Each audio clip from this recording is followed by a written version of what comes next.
جی تو بچوں، آج جو ہم آپ کو کہانی سنانے والے ہیں وہ کہانی ایک بادشاہ اور اس کی بیٹی شہزادی اور جن کی ہے۔ بادشاہ بہت ہی ایک نیک دل انسان تھا۔ وہ اپنی رعایا کی بہت ہی خدمت کیا کرتا تھا اور بہت ہی اچھے اچھے فیصلے کیا کرتا تھا، اور اس کی ایک پیاری سی شہزادی سی بیٹی تھی۔ وہ بہت ہی خوبصورت اور حسین و جمیل تھی۔ وہ بادشاہ کی اکلوتی بیٹی تھی اور وہ ہنسی خوشی اپنی زندگی گزار رہی تھی۔ تو وہ شہزادی اپنی سہیلی کے گھر جایا کرتی تھی۔ وہاں پر اپنی سہیلیوں کے ساتھ کھیل کود اور خوش رہا کرتی تھی اور اپنی شہزادیوں کے ساتھ اپنا وقت پاس کرتی تھی۔ ان کی سہیلیاں بہت ہی پیاری تھی اور خوبصورت بھی تھی۔ وہ ان کے گھر جایا کرتی تھی اور وہاں پر ہلا گلا موج مستیاں کرتی تھی اور وہ بہت حسین و جمیل تھی۔ واپس آتی اور اپنے محل میں آ کر سو جایا کرتی تھی۔ بادشاہ کی شہزادی کے بہت ہی دور دور تک چرچے تھے کہ بادشاہ کی شہزادی بہت ہی خوبصورت اور حسین و جمیل تھی اور وہ اپنے گھر کی لاڈلی تھی۔ اچانک وہاں پہ ایک جن آ ابھرا اور اس نے بادشاہ سلامت کی بیٹی کو اپنے قبضے میں لے لیا۔ بادشاہ سلامت بہت ہی پریشان ہو گئے۔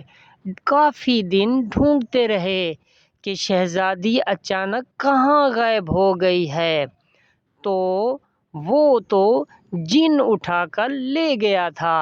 تو بادشاہ سلامت نے اپنی رعایا میں اعلان کروایا کہ جو بھی میری بیٹی کو ڈھونڈ کے لائے گا میں اسے آدھی سلطنت دوں گا اور اپنی بیٹی کی شادی بھی اس سے کروا دوں گا۔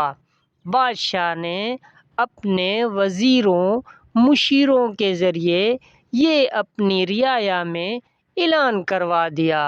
وہاں سے ایک لکڑہارا گزر رہا تھا تو اس نے پوچھا کہ بھائی کس چیز کا اعلان ہو رہا ہے؟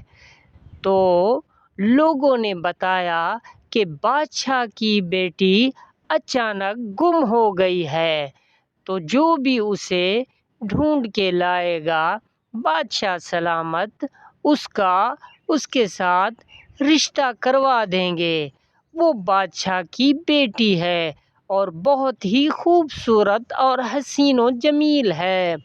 جو بھی بادشاہ کی بیٹی کو واپس لائے گا بادشاہ سلامت اس کو اپنی آدھی سلطنت دیں گے اور اس کی شادی بھی اس کے ساتھ کروا دیں گے۔